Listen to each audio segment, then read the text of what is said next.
डालिए अणुक अथवा युगात्मक यौगिक, अणुक अथवा युगात्मक यौगिक, अणुक अथवा युगात्मक यौगिक, या आप इसे कह सकते हैं बच्चों अणुक अथवा युगात्मक यौगिक के क्रिस्टल। ये है क्या?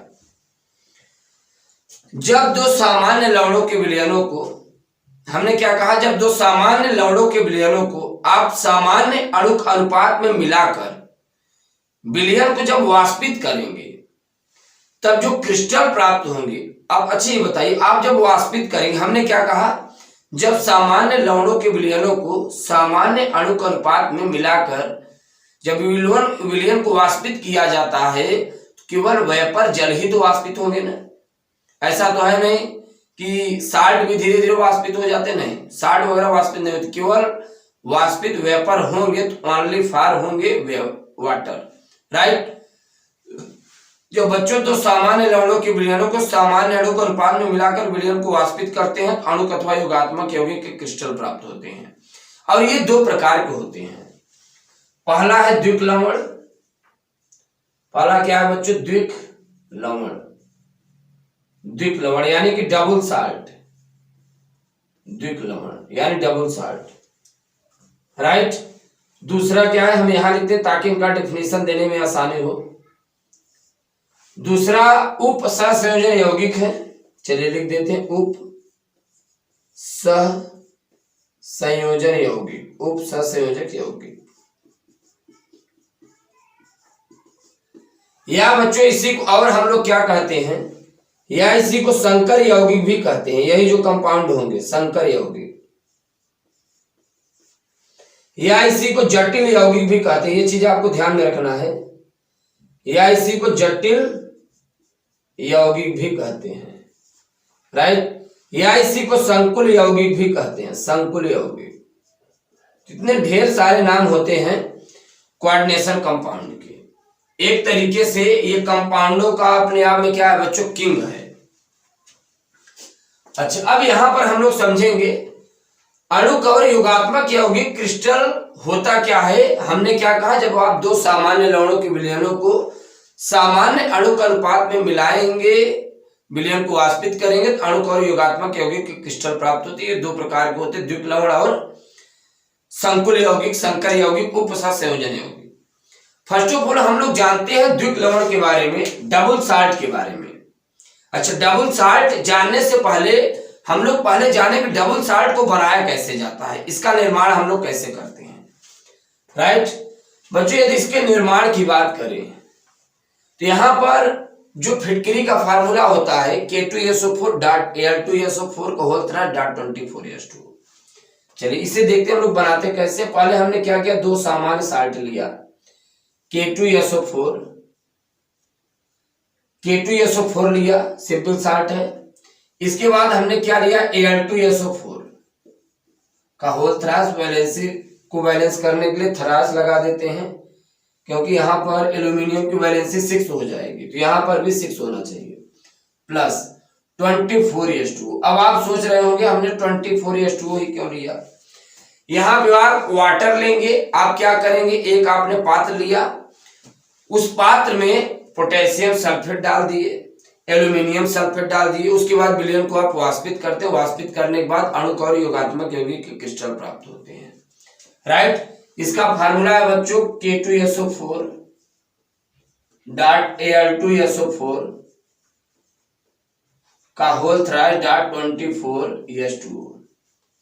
It's alright. इसी को हम लोग कहते हैं फिटकरी। क्या कहते हैं, फिटकरी, राइट। ये फिटकरी का बच्चों फार्मूला बना। जब ये फिटकरी बनता है तो फिटकरी के 1 मॉलिक्यूल में जल के 24 मॉलिक्यूल ऐड हो जाते हैं, इससे जुड़ जाते हैं। यहां पर आप देख पा रहे हैं कितने जल के मॉलिक्यूल हैं, 24। जल के 24 मॉलिक्यूल इसके साथ क्या होंगे, जुड़ेंगे, ऐड होंगे, तब जाकर फिटकरी का 1 मॉलिक्यूल बनेगा। कितना बनेगा, 1 मॉलिक्यूल।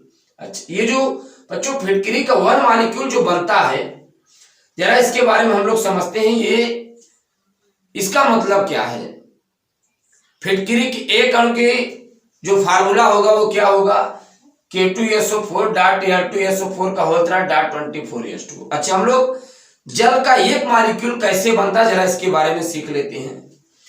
जब हाइड्रोजन के 2 परमाणु, राइट, हाइड्रोजन के कितने परमाणु? 2 परमाणु, और ऑक्सीजन के 1 परमाणु जब आपस में मिलते हैं तो जल का एक अणु 1 मॉलिक्यूल ऑफ वाटर बनता है। तो यहां पर आप देख पा रहे होंगे जल के कितने कुल मॉलिक्यूल हैं? 24 है। अच्छा, ये तो रहा द्वीप लवण का एग्जाम्पल। ये बनता कैसे? K2SO4 को हमने एल्यूमिनियम सल्फेट दोनों का हमने मिश्रण लिया, जल में घोल दिया, जल को विलोडक की सहायता से हिलाएंगे डुलाएंगे, थोड़ा टेम्परेचर भी रखा जाता है जिससे जल क्या हो, धीरे धीरे वेपर फॉर्म में बदल जाए। उसके बाद आप देखेंगे विलयन में ये आपस में जुड़कर एक क्रिस्टल रूप में बना लेते हैं, उसी को हम लोग कहते हैं फिटकरी। अच्छा, जो फिटकरी होते हैं ज्यादातर आप देखते हैं सफेद चमकदार होती है, किसके कारण? जल के अणुओं की संख्या को उपस्थिति के कारण ऐसा होता है, राइट। अगर इनके डिफिनीशन की बात करें तो डिफिनीशन होता क्या है फिटकरी का? ऐसे लवण जिसे जल में घोलने पर अपने उन आयनों में टूट जाते हैं जिससे ये बने होते हैं, इसी को हम लोग कहते हैं द्विक लवण, राइट। दूसरा डिफिनीशन आप बच्चों कैसे दे सकते हैं? आप कॉपी पेन लेकर नोट डाउन करते जाइए। हम बोल रहे हैं ऐसे लवण जिसे जल में घोलने पर अपने उन आयनों का परीक्षण देते हैं जिससे ये बने होते हैं, राइट। जब बच्चों आप इन्हें जल में आप घोलेंगे तो ये उन आयनों का परीक्षण देंगे जिससे ये बने होंगे। जैसे अभी हम एक एग्जांपल ले रहे हैं, हमने फिटकरी लिया। फिटकरी का फार्मूला क्या होता है? K2SO4 डॉट Al2SO4 का होल था डॉट 24S2। ये फिटकरी का फार्मूला है। चलिए, इसे हम क्या करते हैं? घोल देते हैं, किसमें? जल में। जैसे आप जल में घोलेंगे तो पोटेशियम अलग हो जाएगा 2K+, ये जल में घुलेगा। एल्यूमिनियम अलग हो जाएगा 2Al++, सल्फेट आयन अलग हो जाएगा 4SO4 ये बात आपको समझ आ रही होगी। वाटर बच्चों अलग हो जाएगा, कितने जल के मॉलिक्यूल हैं? 24। इस प्रकार से ऐसे लवण जिसे हम लोग जल में घोलने पर अपने उन आयनों का परीक्षण देते हैं जिससे ये बने होते हैं। ऐसे लवण जिसे जल में घोलने पर अपने उन आयनों में टूट जाते हैं जिससे ये बने होते हैं। द्वीप लवण की एक खासियत होती है, आप इन्हें जल में घोलेंगे तो जो इनके सिंपल आयन होंगे, जो सामान्य तत्व होते हैं, सामान्य आयन होते हैं, उन्हीं में क्या होते हैं? विभाजित हो जाते हैं। ये प्रॉपर्टीज, ये गुण कोऑर्डिनेशन कंपाउंड यानी उपसंयोजन यौगिक में नहीं होता, इसीलिए द्विक लवण और उपसंयोजन यौगिक एक दूसरे से अलग हो जाते हैं, राइट। चलिए, क्या द्विक लवण का बच्चों फार्मूला फिटकरी है? नहीं, और भी है, हम आपको बता रहे हैं। इसका दूसरा जो एग्जाम्पल है वो है मोहर लवण। FiSO4 डॉट यानी H4 का whole twice SO4 dot 6S2, ये है मोहर लवण का फार्मूला। मोहर लवण में बच्चों जल के कितने मॉलिक्यूल होते हैं? 6। इसका थर्ड एग्जाम्पल है कार्नेलाइट, ये है मोहर लवण। मोहर लवण, कार्नेलाइट का फार्मूला क्या होता है? KCl MgCl2 डॉट 6S2, ये होता है बच्चों कार्नेलाइट, राइट। ये होता है कार्नेलाइट, कार्नेलाइट का फार्मूला। तो इस प्रकार से हमने 3 द्वीप लवण के एग्जाम्पल दिए, फिटकरी है, मोहर लवण है, कार्नेलाइट है। और ये बहुत सिंपल है, इसका डिफिनेशन कुछ है भी नहीं, आप इसे नॉर्मली समझ सकते हैं। अब हम लोग जानेंगे उपसंयोजन यौगिक के बारे में। तो उपसंयोजन यौगिक के 4 नाम होते हैं। उपसंयोजन यौगिक, कोऑर्डिनेशन कंपाउंड, कॉम्प्लेक्स कंपाउंड संकर यौगिक, जटिल यौगिक, राइट, और संकुल यौगिक, ये 4 नाम होते हैं कोऑर्डिनेशन कंपाउंड के। जरा हम इनका एग्जाम्पल लेते हैं। कोऑर्डिनेशन कंपाउंड के यहां पर हम 2 एग्जाम्पल लेंगे। पहला है K4 FiCN6। इसी का जो सेकंड एग्जाम्पल होता है CuNS3 होल 4 SO4। ये बात आपको समझ में आ रही है बच्चों? जो उपसंयोजन यौगिक होते हैं इनका आप कितने तरीके से डिफिनीशन दे सकते हैं, कितने तरीके से आप इन्हें परिभाषित कर सकते हैं। अगर इनके डिफिनीशन की बात करें तो उपसंयोजन यौगिक एक ऐसे कंपाउंड होते हैं जो उपसंयोजन बंधों के द्वारा जुड़े होते हैं। अभी हमने आपको पहले बताया भी ये कैसे उपसंयोजन बंधों के द्वारा जुड़े होते हैं, राइट। अच्छा, ये बात हम लोग समझ में आई। अभी हमने आपको जब वीडियो लेक्चर की शुरुआत कर रहे थे तो वहां पे हमने आपको बताया भी है। जरा इनके बारे में समझते हैं यार कि ये सब है क्या। ये जो आपको दिख रहा है ये सिंपल आयन है, साधारण आयन है। और बच्चों जो स्क्वायर ब्रैकेट के अंदर लिखा हुआ दिख रहा है इसमें दो चीजें होती हैं, एक होता है सेंट्रल एटम होता है, दूसरा लिगैंड होता है। सेंट्रल एटम ज्यादातर संक्रमण धातुओं के आयन होते हैं, डी ब्लॉक के तत्व होते हैं। लिगैंड धनावेशी भी हो सकते हैं, उदासीन अणु भी हो सकते हैं, धनायन भी हो सकते हैं। लिगैंड करते क्या है, अपने कैकी इलेक्ट्रॉन युग्म को इस सेंट्रल एटम को डोनेट करते हैं, प्रदान करते हैं, राइट। तो इस प्रकार से ये जो आप देख पा रहे हैं ये उपसंयोजन क्षेत्र है, या इसी को आप आकर्षण का प्रथम गोला भी कह सकते हैं। जो चीज इनके बाहर होते हैं वो आकर्षण के द्वितीय गोले में होते हैं। इस प्रकार से ये कोऑर्डिनेशन कंपाउंड का एक आप कह सकते हैं प्रॉपर्टीज होता है। इस प्रकार से ये आपस में बंधे होते हैं। अच्छा, कोऑर्डिनेशन कंपाउंड है क्या, इसका जस्ट विपरीत इसका डिफिनेशन है। चलिए इन्हें जरा हम लोग जल में घोल देते हैं। इन्हें जब आप जल में घोलिए तब इनके डिफिनेशन को समझना आसान हो जाएगा। जैसे आप जल में घोलेंगे तो 4K प्लस FeCN होल 6 -4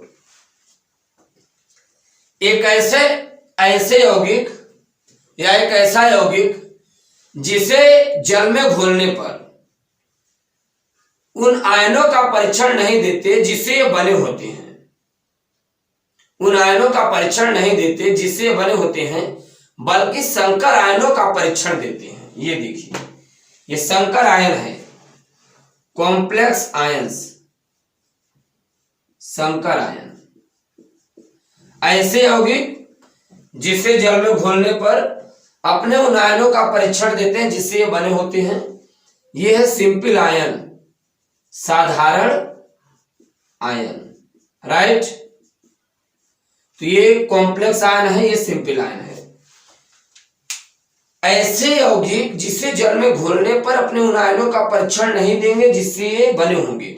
आप देख पा रहे हैं ये पूरा अलग हो जाता है, जो स्क्वायर ब्रैकेट के अंदर लिखा हुआ है, जो सिंपल आयन होता है वो अलग हो जाता है। तो इस प्रकार से बच्चों प्रॉपर्टीज होता है कोऑर्डिनेशन कंपाउंड, कॉम्प्लेक्स कंपाउंड, संकर आयन, इन सभी का प्रॉपर्टीज होता है। इस प्रकार से हम लोग समझ पाए द्विक लवण के बारे में, कॉम्प्लेक्स कंपाउंड के बारे में। बहुत ही सिंपल है, फटाफट से आप इसका स्क्रीनशॉट ले लीजिए। अभी बच्चों हम लोग वीडियो लेक्चर ये जो अध्ययन कर रहे हैं ये कोऑर्डिनेशन कंपाउंड की शुरुआत के ही अध्ययन कर रहे हैं। अभी हम लोग इसमें काफी कुछ अध्ययन करेंगे। यहाँ पर अभी हम लोग जानेंगे जैसे केंद्रीय धातु किसे कहते हैं, लिगैंड्स किसे कहते हैं, उपसंयोजन क्षेत्र किसे कहते हैं, उपसंयोजन संख्या किसे कहते हैं। काफी कुछ वीडियो लेक्चर हम लोगों को जानने हैं।